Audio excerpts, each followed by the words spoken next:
audience question. I want you guys to pause the video, have a good look at these two watches here, and tell me which one is fake.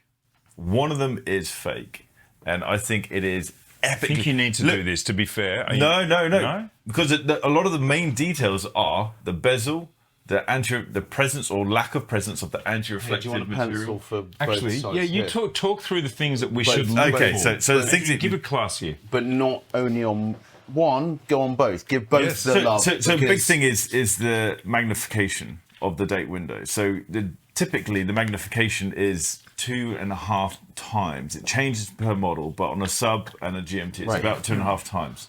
So the Cyclops wants to magnify the date window by 2.5 times. Both of these have it.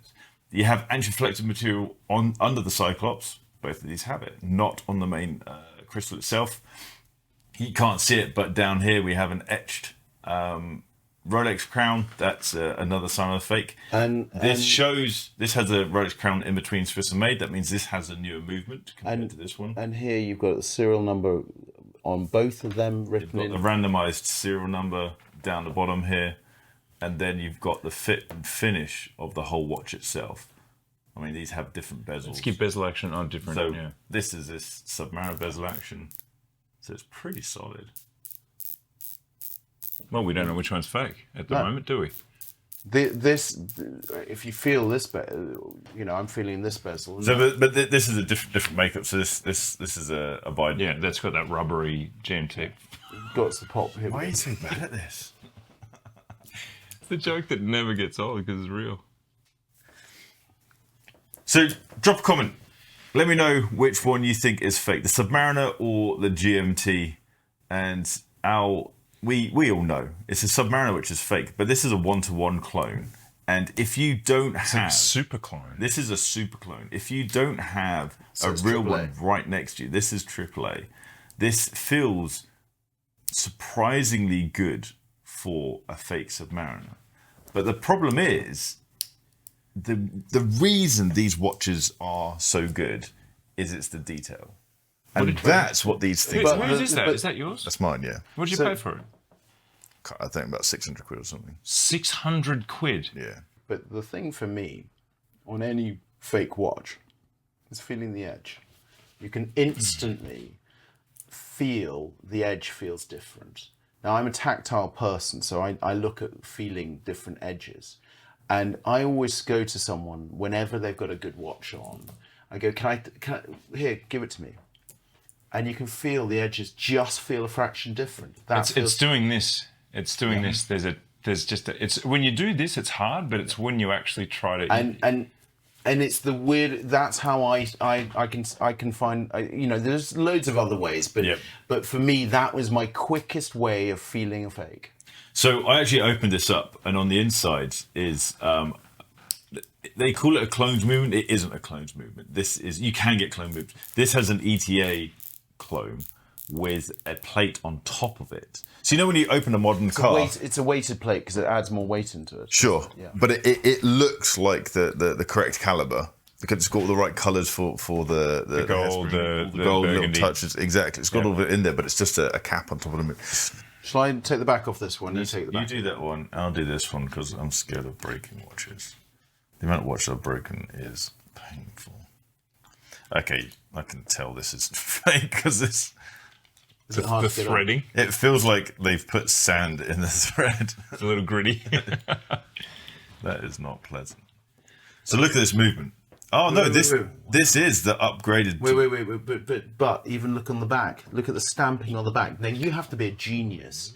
Really? Look at that stamping on the back. Take it up. You look at the stamping on the back. We can't mix those two. So this is a 1-to-1 clone, and so they've. Good lord! You do have to know what you're looking at. So honestly, we'll keep these on this side and those. But yours has got a sticker on it. Okay, yeah. Yours has got the green sticker on it. So this is the fake watch, and you can see it's got a full balance bridge. We've got the red wheels. We've got. I mean, if you know what you're looking for, you can tell. Well, why don't you do the same with that one now? You've even got the skeletonized rotor with the Rolex logo etched into it. So this. If you were not a watchmaker and you weren't massively clued up on the wheels and all the the tech inside, and you ask the Even dealer the to open this finishing up. on that rotor, the way that edge has that sort of satin brushing, that's just identical. It is crazy. Just go sub blue bit.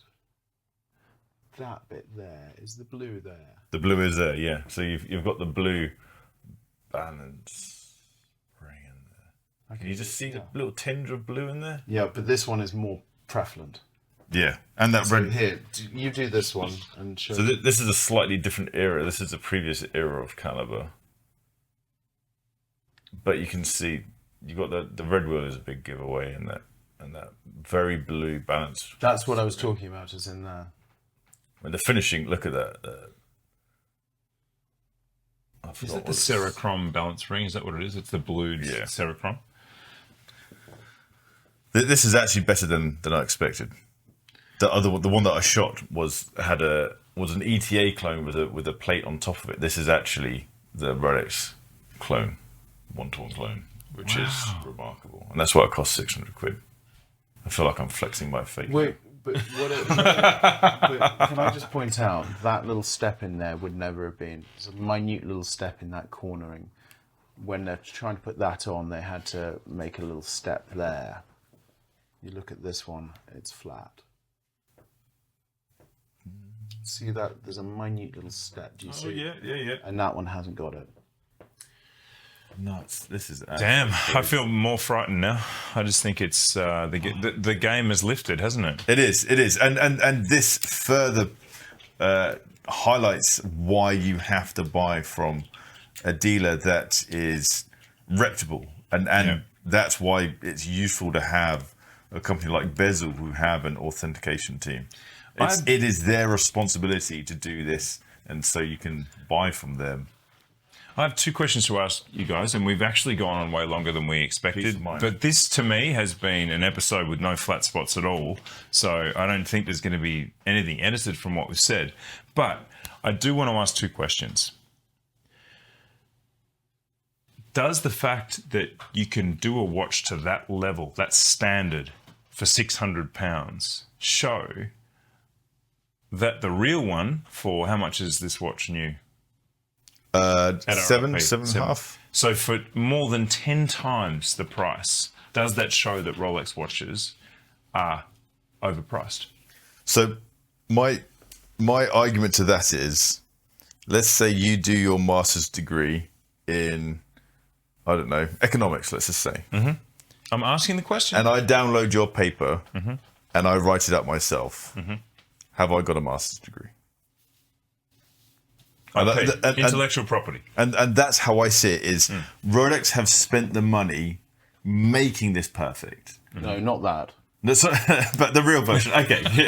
Rolex have spent the money and the time, and we're talking millions upon millions to get the bezel color right. And actually, this was the first bicolor ceramic bezel they ever did, and it took them ages to get this there's no bleed between the blue and the black. That's right. And think about how much money, the investment in the factory to create that, the adjustments, how many millions of cases. Make it back in 2 minutes. No, of course it is. Of course, but that's my point. That's where I look at it.